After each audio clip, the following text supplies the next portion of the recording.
గోవులంతా చంపుతుంటే ఆ చిన్న గోమాత ఒక బిడ్డ లాంటిది ఎట్లా మనసు ఒప్పుతుంది వాళ్ళకి? చూడండి ఒకసారి మనుషులు దగ్గర పోతే కుమ్మే దానికోసం భయపడిపోతాను. ఎంత భయపడి ఉండాలి అది. మనుషుల మధ్యలో పెరిగే ఆవు. బిట్కాయిన్లు ఉన్నాయి, దాని పక్కన ఒక పాడుపడిపోయిన దారి ఉంది. ఆ దారి లోపల వస్తే కోళ్ల ఫారాలు ఉన్నాయి. కోళ్ల ఫారం సమీపంలో సుమారు 100ల కొద్ది ఆవుల్ని గోవధ చేసినారు.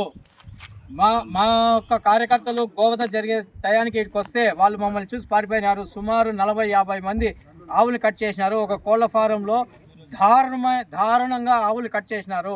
తమ్ముడు చెప్పినట్లుగా ఈ ఏరియాలో జరిగినటువంటి పాప విచాచకమైనటువంటి, మనం ఎక్కడ ఉన్నాము, భారతదేశంలో ఉన్నామా లేదంటే పాకిస్తాన్లో ఉన్నామా, బంగ్లాదేశ్లో ఉన్నామా, ఇంకే దేశమైనా ముస్లిం కంట్రీస్లో ఉన్నామనేది ఒక సందేహం కాదు.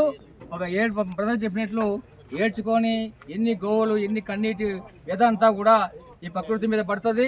ఇప్పుడు వచ్చే రోగాలు కాకుండా, కరోనా కాకుండా ఇంకే రోగమైన వస్తుంది డ్యూ టు గోవధ వల్ల ప్రపంచ శాంతి లేకున్నా ఎక్కడ ఉన్నది ఎక్కడంటే ప్రపంచ శాంతి లేనటువంటి దేశం ఎక్కడ ఉంది అంటే గోవధ ఎక్కడ ఎక్కువ ఉంది. గోవధ ఎక్కడ ఉందో ప్రపంచ శాంతి లేదు, వాళ్ళకు జీవన విధానం లేదు. మన భారతదేశంలో కూడా 20-30% గోవధ జరిగిపోతామంటే మనకు కూడా అశాంతి లేక ఇంత అశాంతి లేదు అంటే డ్యూ టు గోవధ. ఈ గోవధను ఆపడానికి హిందువులంతా ఐక్యం కావాలా. నాకెందుకు అంటే నీ ఇంట్లోకి వచ్చి నీ ఇంట్లో ఉండేటువంటి ఆడపడుచులు తీసుకుపోతారు, ఆస్తులు తీసుకుపోతారు. బంగ్లాదేశ్లో పరిస్థితి ఏమైందో దగ్గర మనకుంది, అంచుల్లో ఉండాలి, హుషారుగా ఉండాలా. తర్వాత ఈ గోవులు చూడండి, తాగడానికి నీళ్ళు లేకుండా గడ్డి లేకుండా ఉన్నాయి. తర్వాత 100ల కొద్దీ గోవులు కోయడం జరిగింది. దాదాపు నాకు తెలిసి 500 పశువుల్ని పైన ఈ యొక్క మానపల్లి టౌన్ పరిసర ప్రాంతాల్లో కోశారు. ఎంత వ్యధ. హిందువులు ఉన్నామా, భారతదేశంలో ఉన్నామా అనేటువంటి సందేహం వస్తూ ఉంది. హిందువులు ఐక్యతగా ఉండాలి. తర్వాత అందరూ కూడా ఏ యొక్క సబ్ కలెక్టర్ ఇచ్చినటువంటి ప్రకారము మేము నడుచుకుంటున్నాం.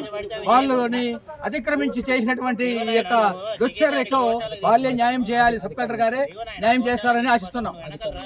అధికారుల నిర్లక్ష్యమే అనేది పక్కాగా అధికారుల నిర్లక్ష్యం వల్ల ఇన్ని గోవులు తెగినాయి. కావాలంటే కలేబరాలు ఫోటోలు కావాలంటే ఇస్తాం మీకు. కావాలంటే కలేబరాలు ఎన్ని ఉన్నాయి, కొమ్ములు ఎన్ని ఉన్నాయి, కాళ్ళు గొట్టెలు ఎన్ని ఉన్నాయి, అన్ని కావాలంటే చూపిస్తాము. దాదాపు తమ్ముడు చెప్పినట్లు దాదాపు 200 గోవులు కట్ చేశారు ఇక్కడ. ఎంత అన్యాయం.